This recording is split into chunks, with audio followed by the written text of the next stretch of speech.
السلام عليكم ورحمة الله تعالى وبركاته. مرحبا بكم من جديد في قناة ديالي السهومة. الوصفة ديال اليوم هي عبارة عن كيك بالتمر والقرقاع منسمة بالقرفة. كتجي هائلة لا في المنظر ولا في المذاق. نتمنى انكم تجربوها وتنال الاعجاب ديالكم. واللي تيزور القناة لاول مرة ما ينساش يدير الاشتراك ويضغط على الجرس باش يوصلوا جديد الوصفات ديالي ان شاء الله. عليكم ورحمة الله تعالى وبركاته. بالنسبه للمقادير ديال هذه الوصفه غادي نحتاجوا 4 البيضات، كاس ديال السكر حبيبات، كاس ديال الزيت، كاس ديال الكركاع مهرمش، وكاس ديال التمر مقطع قطع صغيره، وغادي نحتاجوا واحد كاس ونص ديال الدقيق ابيض، رشيشه ديال الملح، معلقه صغيره ديال القرفه، وغادي نحتاجوا كذلك جوج ديال الاكياس ديال الخميره الكيماويه. نبداو على بركه الله. غادي نهرسوا هنايا عندي 4 ديال البيضات بحراره المطبخ.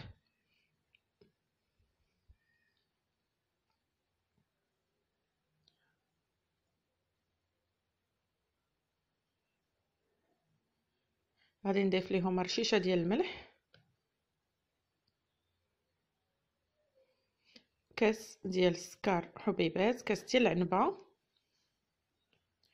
وغادي نخلطوا هاد المقادير مع بعض غير بالخلاط اليدوي. يمكن لكم تستعملوا الخلاط الكهربائي يعني كيعطي نفس النتيجه. ما كاينينش مقادير بزاف في هاد الوصفه، غادي نستعمل غير الخلاط اليدوي. وغادي نضيف هنايا كاس ديال الزيت،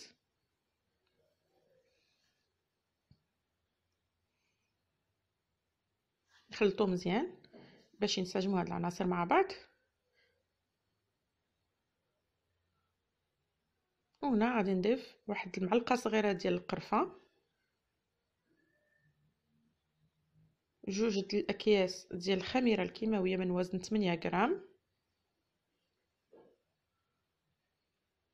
يعني تقريبا بالمجموع هو 16 غرام ديال الخميره الكيماويه. وغادي نضيف هنايا عندي كاس ونصف ديال الدقيق الابيض،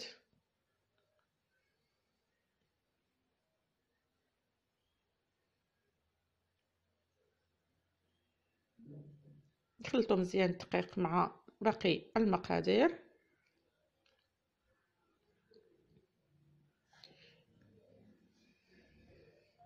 في هذا الاثناء نكونوا سخنا الفران يعني من الفوق ومن التحت، كندخل الطيب دقه وحده من الفوق ومن التحت. غادي نضيف على الخليط هنايا كاس ديال الكركاع مهرمش، وكاس ديال التمر مقطع قطع صغيره، يعني اي نوعيه ديال التمر متواجد عندكم في البيت. يمكن لكم تعوضوا التمر بالزبيب، هي كتجي بالتمر احسن، ولكن يمكن لكم تعوضوها بالزبيب الا ما كانش متوفر عندكم التمر. كما قلت لكم الفران دابا راه وجدتو قبل سخنتو، ما كتاخذش وقت كبير في الطياب الا كان الفران سخون. غادي نجيب الطاوه اللي غادي ندير فيها هذا الكيك. هذا انا هذا لبستو بالورق الطبخ لان عندي كيتحل من التحت باش ما يسيح لياش الخليط. دهنته بالزبده وعاد فرشت عليه الورق بابي سولفوريزي. عاد غادي نصب هذا الخليط كيف ما كتشوفوا، ماشي كيكون ما كيكونش يعني سائل بزاف، بين وبين.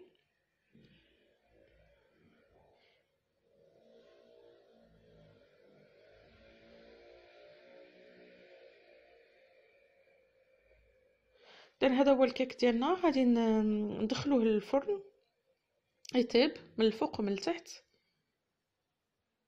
حتى كيتحمر.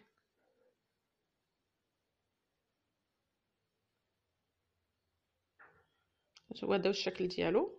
ندخلوه الفران وبقاو معايا تشوفوا الطريقه ديال التزيين اللي غادي نزين بها هذا الكيك. غادي نحتاج هنايا واحد العلبه ديال ياغورت شوكولا، وغادي نضيف ليها تقريبا واحد 6 حتى 8 د القطع ديال صغيره ديال الشوكولات، غير باش تقصح ليا شويه هاد الدانيت ولا هاد الياغورت شوكولا اللي غادي نستعمل ما يبقاش يعني سائل. هذا هو الكيك ديالنا، ها هو تحمر. غادي نمروا دابا للتزيين. غادي نحتاجو هنايا هذاك الخليط ديال الياغورت مع الشوكولا. غادي نضيف وعندي واحد القطع ديال الكركاع، وعندي هنايا الشكلاط حبيبات ولا اي نوع من الشكلاط ابيض. التزيين كيبقى مسألة اختيارية على حسب شنو متوفر عندكم في البيت. يمكن لكم ديروا اللوز، الكركاع، الجوز الهند ولا الشوكولا. كيف ما غادي تشوفوا الطريقه اللي غنزين بها انا الكيك ديالي. غادي ندهن الوجه بهذاك الخليط اللي وجدنا. يمكن لكم تضافوا الكميه الا بغيتوا، يعني الطبقه تكون غليظه شي شويه. انايا درت غير طبقه رقيقه ماشي غليظه بزاف ديال الشكلاط مع الياغورت شوكولا. صافي غادي نسرحها مزيان حتى تغطي ليا الوجه ديال الكيك، ونزينوها قطع ديال الكركاع والشوكولات، يعني شوكولات ابيض حبيبات.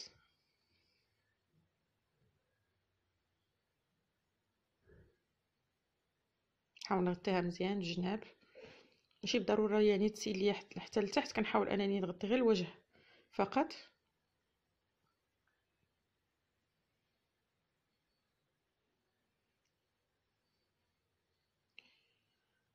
اذا غادي ناخذ هذوك القطع ديال الكركاع غادي نديرهم في الوسط تقريبا، يعني الربع ديال الكركاع، يعني كل كركاعه قطعتها على 4، وغادي نزين بها بهذه الطريقه.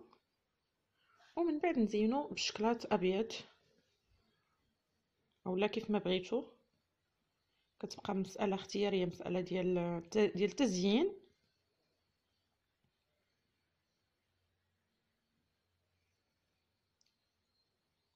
دابا غادي نزيدو حبيبات الشكلاط ابيض.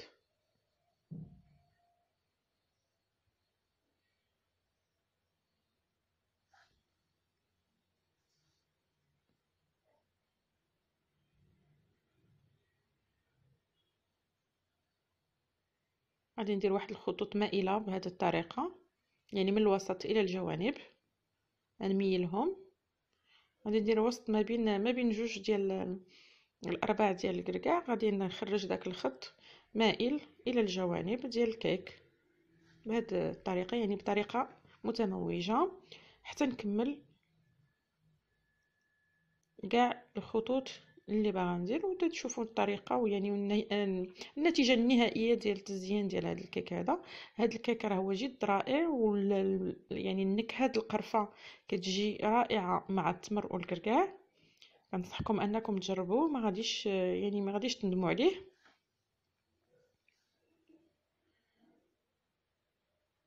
من بعد ما غنكملوا التزيين بقاو معايا باش تشوفوا الشكل ديال هذا الكيك من الداخل كيفاش تيجي.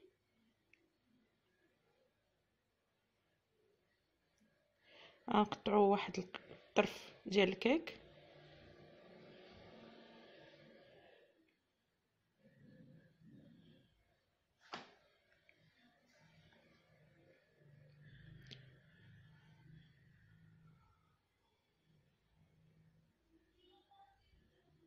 كيف ما كتشوفوا. كيجي دوك القطع ديال التمر لداخل باينين مع اللون ديال القرفه في الكيك ديالنا، يعني كيك مختلف.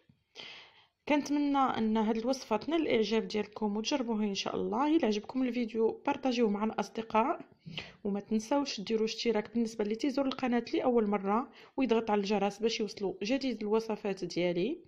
وما ننساش انني نشكر كاع البنات اللي تيشجعوني وتيخليو لي تعاليق مشجعه، ومازال كنتسنى منهم المزيد ان شاء الله. ونلتقي في فيديو اخر، والسلام عليكم ورحمه الله تعالى وبركاته.